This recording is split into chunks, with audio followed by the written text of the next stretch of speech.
किसान भाइयों को राम राम। आज हम आए हैं बेटा जिले के पास में अतरंजी खेड़ा बौद्ध तीर्थ स्थल अचलपुर।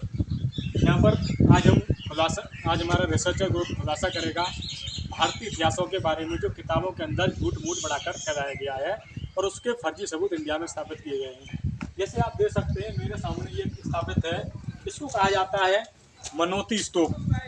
ये इन्होंने किताबों में दर्ज करवा रखा है, पर ऐसा ही हमारा एक बगल में उसको बोला जाता है शिवलिंग। हम आपको आगे वीडियो में उसको भी दिखाएंगे, तो इन्होंने इनको अति प्राचीन घोषित कर रखा है। इन्होंने इतिहास के अंदर सम्राट अशोक के शासन काल से स्थापित कर रखा है। जब इसकी वास्तविक बात की जाए तो ऐसा पत्थर इंडिया के अंदर किसी भी खदान में आज तक पाया नहीं गया है। और आप इसकी ये कटिंग देख रहे होंगे, ये लेजर कटिंग है। ये बिना मशीनों की सहायता से नहीं इसको काटा गया होगा, इसको मशीनों की सहायता से ही काटा गया है। और इसको पहली बार अलेक्जेंडर कंगिंदम ही इंडिया में लेकर आया था, क्योंकि यहाँ पर ये व्यापारिक क्षेत्र रहा था। कहानियों के इतिहास के अंदर व्यापारिक कहानियाँ यहाँ पर पहले से मौजूद हैं। यहाँ पर घोड़ों की भी कहानियाँ मौजूद हैं। तो यह मशीनी युग के समय ही लाया गया है, लगभग 1860 के समय में इसको लाया गया है। और यह चुनार पत्थर है, ये सिर्फ कंबोडिया की खदानों में ही पाया जाता है। एक कहने का मेरा मकसद है, इसको अंग्रेजों ने स्थापित किया और हमारे पूर्वजों के ऊपर इसकी फर्जी कहानी चिपका दी, ताकि हम धर्म के नाम पर इसके लिए हमारे लोग लड़े और अपनी रोजी रोटी भूलकर धर्म की लड़ाई लड़ जाएं और अपनी खेती बाड़ी भूल जाएं और धर्म के चक्कर में अपना सत्यानाश करवा दें। ऐसे ही हम आपको दूसरा दिखाना चाहेंगे।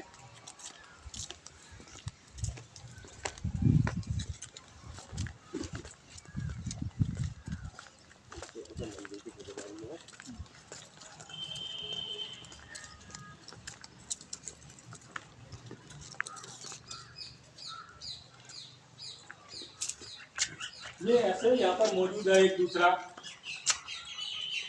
शिवलिंग कहा जाता है, जिसे शिव मंदिर कहा जाता है। ऐसे इन्होंने इंडिया के अंदर कई सारे स्थापित कर रखे हैं, ताकि एक तरफ हम हिंदू बनकर इनके लिए लड़े, इनकी लड़ाई लड़ें और अपने समाज का सत्यानाश करवा दें।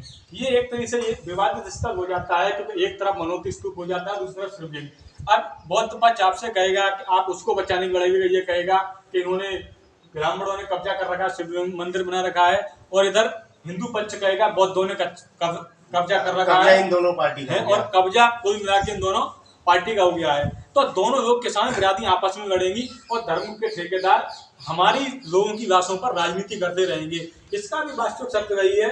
इस लिंग को भी इसको चुनार पत्थर कहा जाता है। यह पत्थर भी अलेक्जेंडर कंगिंदम ने भारत के अंदर इस जगह पर स्थापित किया था। उसके बाद धर्म की कहानियां हमको चिपकाई गई। ऐसे इस जगह पर 4 मौजूद हैं, यानी यहाँ पर 4 शिवलिंग भी कहे जाते हैं और 4 मनोती स्तूप भी कहे जाते हैं। यानी कुल मिला के हमारे देश के अंदर लड़ाई झगड़ों का इतिहास इन लोगों ने तैयार किया।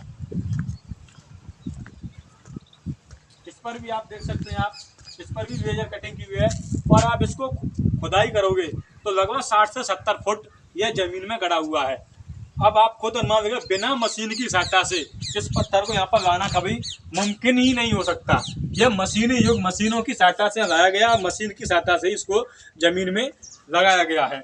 और यही इसकी वास्तविक सच्चाई है। अब हमको किताबों में क्या पढ़ाया गया कि जब हम पढ़ लिख कर शिक्षित हुए तब हमारे देश में मैकाले शिक्षा नीति आ गई, यानी जो हमको पढ़ाया गया हमने उस ज्ञान को माना। जो हमारे पूर्वजों का ज्ञान था, जो विरासत में ज्ञान मिला था, हमने उसको मानने से इनकार कर दिया।